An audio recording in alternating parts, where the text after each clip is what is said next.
నమస్తే అండి, welcome back to నేను మీ నాని. మనం ఇంతకుముందు ఒకసారి ధనం మూలం ఇదం జగత్ అని తెలుసుకున్నాం. అంటే ధనమేరా అన్నిటికీ మూలము, ఆ ధనము విలువ తెలుసుకునుట మానవ ధర్మం అని ఒక ఓల్డ్ సాంగ్ ఉంది. అది మీరు విన్నారో లేదో కానీ నేను చాలాసార్లు వింటుంటానన్నమాట ఆ పాటను నేను విన్నప్పుడల్లా నాకు అనిపిస్తుంది, నేను ఎక్కడైనా అనవసరంగా డబ్బులు ఖర్చు చేస్తున్నానా అని 100కు 1000 సార్లు ఆలోచిస్తాను. 1-2 సార్లు కాదు, 100కు 1000 సార్లు ఆలోచిస్తానన్నమాట. అందరూ 1వ తారీఖో 2వ తారీఖో జీతం వచ్చిన వెంటనే మనకు ఏమేం ఖర్చులున్నాయి అని చూసుకుంటారు. కానీ నేను మాత్రము జీతం రాగానే పోయిన నెల ఎలా వేస్ట్ చేశాను, ఏమేం వేస్ట్ చేశాను అనేది లిస్ట్ రాసుకుంటాను. ఒకసారి ఈ నెలలో రాకుండా సపోజ్ నేను లాస్ట్ మంత్ డిసెంబర్లో కర్టెన్లు అవి అనవసరంగా తెచ్చానమాట. బాగున్నాయని చెప్పేసి కర్టెన్లు, ఇవి డోర్ మ్యాట్లు అవన్నీ ఆఫర్లో ఉన్నాయని చెప్పేసి తెచ్చాను. కానీ ఇవి ఇప్పుడు జనవరిలో వాడుతున్నానా అంటే ఇంకా 6 నెలల వరకు నాకు వాటి అవసరం లేదు. అంటే నేను లాస్ట్ మంత్ డిసెంబర్లో అది నేను చేసిన పొరపాటు అనమాట. తప్పు కాదు కానీ పొరపాటే. 6 నెలలకు అది ఇంకా కొత్త డిజైన్ కర్టెన్స్ రావచ్చు, లేదా ఇంకా ఆఫర్స్ ఏమైనా ఉండొచ్చు. కానీ నేను తొందరపడ్డాను అని మాత్రం అనుకుంటాను. పొదుపును పాటించి పేదలు ధనవంతులైన సందర్భాలు అనేకం మనం చూసుంటాము. అదే విచ్చలవిడిగా ఖర్చు పెట్టి బికారులుగా మారిన ధనవంతులు కూడా మనం చూస్తున్నాము. మీరు చూశారో లేదో కానీ నేను మాత్రం చూశానండి. మన ఇంటి పొదుపు విషయంలో ఒక మధ్యతరగతి ఇల్లాలికి ఉన్నంత తెలివితేటలు ఇంకొకరికి ఉండవనే చెప్పాలి. ఒక మధ్యతరగతి ఇల్లాలిగా మన ఇంటి ఖర్చులను మనం ఎలా తగ్గించుకోవాలి, తగ్గించుకున్న ఖర్చులు అవి ఎలా పొదుపు చేసుకోవాలో ఇప్పుడు నేను చెప్తాను. ఈ టిప్స్ కనుక మీకు నచ్చినట్లయితే మీరు కూడా ఈ టిప్స్ను ఫాలో అవ్వండి. మన ఆడవాళ్ళం అన్నీ తెలుసుకుంటాం ఇంట్లోవి, కానీ మనల్ని మనం తెలుసుకోము. ఒక్కసారి గనక మనల్ని మనం తడిమి చూసుకుంటే మనం ఏమిటో మనకే తెలుస్తుంది. మనం ఎప్పుడూ అన్ని విషయాలలో రేపటి గురించి ఆలోచిస్తాం. రేపు ఎగ్జాంపుల్ ఏమంటే, రేపు సంక్రాంతి పండగకు ఏ చీర కొనాలి, ఏమేం పిండి వంటలు చేసుకోవాలి, ఆ తర్వాత వచ్చే సమ్మర్ హాలిడేస్కు పిల్లలతో ఏ తిరుపతికైనా వెళ్ళాలా, లేక ఏ ఇంకొక పుణ్యక్షేత్రానికో వెళ్ళాలా, లేక అమ్మమ్మ వాళ్ళ ఇంటికా లేదా నాన్నమ్మ వాళ్ళ ఇంటికా అని ఇప్పటి నుంచే ఆలోచిస్తూ ఇంట్లో చర్చిస్తుంటాం. రేపు టిఫిన్కు ఏ ఇడ్లీనో దోశనో వేసుకోవాలంటే దానికన్నా ముందు రోజే మనం ప్రిపేర్ చేసుకుంటాం.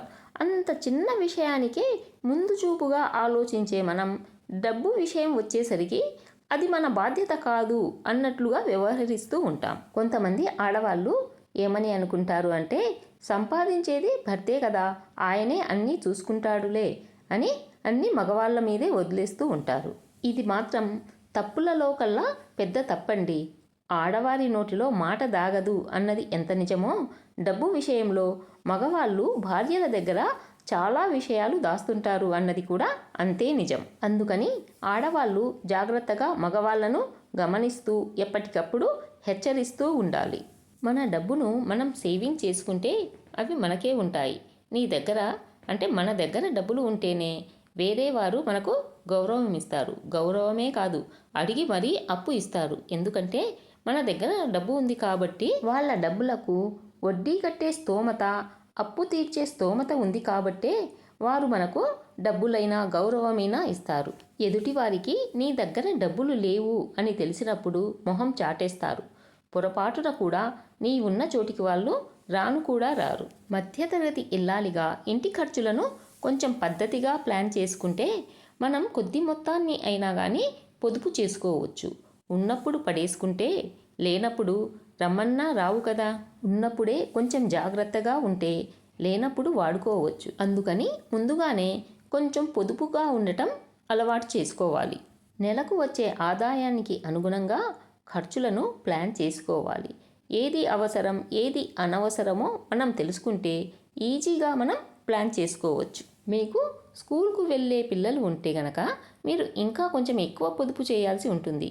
ఎందుకంటే పిల్లలు పెరిగే కొద్దీ ఖర్చులు కూడా పెరుగుతూ ఉంటాయి. కాబట్టి మీరు ఇప్పటి నుండే సేవింగ్స్ అనేవి మొదలు పెట్టడం మంచిది. పిల్లల స్కూల్ యూనిఫామ్స్ అవి బయట ఐరన్కి ఇస్తే తప్పకుండా అవి 500-600 అవుతాయి. అదే మీరు ఇంట్లోనే ఇస్త్రీ చేసుకున్నారనుకోండి, ఆ 500-600 మీకు మిగులుతాయన్నమాట. ఆ మిగిలిన వాటితో మీరు చీరనో కొనుక్కోకూడదు.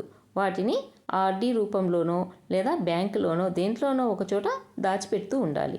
అదే పోపుల పెట్టెలో పెట్టారనుకోండి ఏమవుతుంది? పోపుల పెట్టె ఎప్పుడూ వడ్డీ ఇవ్వదు. అదే బ్యాంక్ అయినా పోస్ట్ ఆఫీస్ అయినా ఎంతో కొంత మనకు వడ్డీ రూపంలో దానికి ఇంకొంచెం జమ చేసి మనకు డబ్బులు ఇస్తుంది. డబ్బులు గుడ్లు పెడతాయా అంటే పోస్ట్ ఆఫీస్లో వేస్తే తప్పకుండా గుడ్లు పెడతాయండి. బ్యాంకులో వేసినా కానీ గుడ్లు మాత్రం తప్పనిసరిగా పెడతాయి.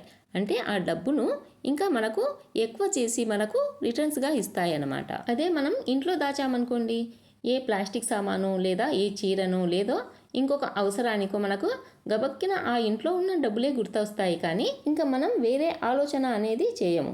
అదే మనకు అందుబాటులో లేకుండా ఏ పోస్ట్ ఆఫీస్లోనో బ్యాంకులోనో వేసామనుకోండి జమ చేస్తే, అవి ఆ రోజు శనివారమో ఆదివారమో సెలవు ఉంటుంది, ఆ డబ్బులు మనం తీయలేము. పిల్లలకు ట్యూషన్లకని వాటికని బయటికి పంపకుండా మనమే కేటాయించి ట్యూషన్ ఇంట్లోనే మన పిల్లలకు మనమే చదువు చెప్పుకుంటే ఆ డబ్బులు కూడా మనకు మిగిలినట్లే అవుతుంది. కనీసం చిన్నపిల్లలకైనా సరే ట్యూషన్లకు పంపకుండా ఇంట్లోనే చెప్పే అలవాటు చేసుకోవాలి. కొంచెం పెద్దగా అయిన తర్వాత మనం చెప్పలేము, వాళ్ళ సబ్జెక్టు మనం అర్థం ఎక్స్ప్లెయిన్ చేయలేము అనుకున్నప్పుడు మాత్రమే వాళ్ళకు ట్యూషన్లకు బయటకు పంపించాలి. మన ఆడవాళ్లకు ఉన్న మరో పిచ్చి బట్టల పిచ్చి. ఒక ఫంక్షన్కు వేసిన డ్రెస్ కానీ మరో ఫంక్షన్కు వేసుకోవాలి అంటే అదేదో పెద్ద నామోషిగా ఫీల్ అయిపోతారు. అలా కాకుండా అకేషన్ను బట్టి మీరు బట్టలు తీసుకోవడం అలవాటు చేసుకోవాలి.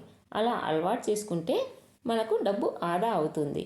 మన ఆడవాళ్లకు ఎక్కువగా పుట్టింటి నుండే చీరలు డ్రెస్సులు అవి మన అమ్మ వాళ్ళే పంపిస్తుంటారు. అందుకని మన బట్టల మీద కూడా డబ్బు ఆదా చేయవచ్చు.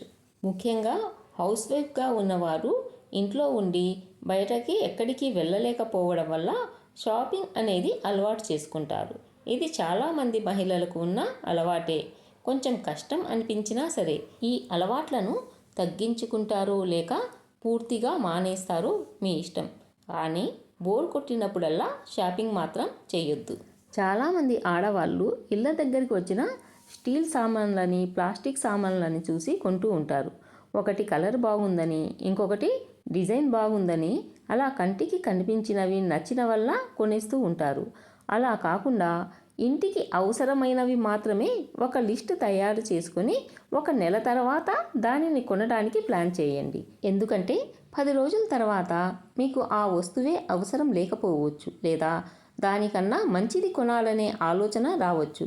కొనడంలో వాయిదా వేయడం వల్ల కొంత మొత్తాన్ని మనం ఆదా చేసిన వాళ్ళమవుతాము. పసుపు, కారం, అల్లం వెల్లుల్లి పేస్ట్, దోసపిండి, ఇడ్లీ పిండి లాంటివి బయట కొనకుండా ఇంట్లోనే తయారు చేసుకోవచ్చు. ఇంట్లోనే ఉండే మనం పసుపు, కారం, అల్లం వెల్లుల్లి పేస్ట్ లాంటివి కల్తీ లేకుండా తినవచ్చు. కనీసం ఇలాంటివన్నా మనం కల్తీ లేకుండా తింటున్నాం అనే తృప్తి అయినా మనకు మిగులుతుంది. నిజానికి ఇవి ఎంతో ఆరోగ్యకరం కూడా. ఈ కాలం పిల్లలకు కూల్ డ్రింక్స్, జంక్ ఫుడ్ తినడం అలవాటుగా మారిపోతుంది. వీటికి బదులుగా ఫ్రూట్స్ ఎక్కువగా తినడం వల్ల ఖర్చు తగ్గుతుంది, ఆరోగ్యానికి ఆరోగ్యం కూడా.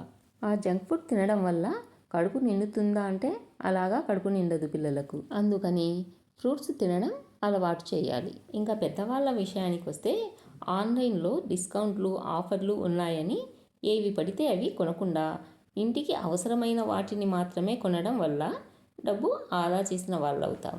అప్పులు చేయకుండా ఉన్నప్పుడు మీకు, మీ కుటుంబానికి ఆర్థిక ఒత్తిడి అనేది తక్కువగా ఉంటుంది. అప్పులు ఉన్నట్లయితే జీతం ఒక్కరోజు వస్తే ఆ ఒక్కరోజులో ఎవరెవరికి ఏమి ఇవ్వాలి అనేదే సరిపోతుంది. ఆ తర్వాత మిగిలింది ఎట్లా సరిపోదు అనే బాధతోటి అప్పటినుంచే టెన్షన్స్ అవి మొదలవుతాయన్నమాట. ఒక మధ్యతరగతి ఇల్లాలిగా మీరు సంపాదించలేకపోవచ్చు, కానీ ఇలా పొదుపుగా ఉంటే మీరు మీ కుటుంబాన్ని ఉన్నత స్థాయికి తీసుకెళ్ళగలరన్నమాట. పొదుపు విషయంలో ఒక గృహిణికి ఉన్నంత తెలివితేటలు ఇంకెవరికీ ఉండవనే చెప్పవచ్చు. ఈరోజు మా ఇంట్లో వంట వచ్చేసి టమాటా చారు, అన్నం, అరటికాయ వేపుడు అన్నమాట. ఈ వీడియో మీకు నచ్చినట్లయితే లైక్ చేయండి, షేర్ చేయండి అండ్ సబ్స్క్రైబ్ చేయడం మర్చిపోవద్దు.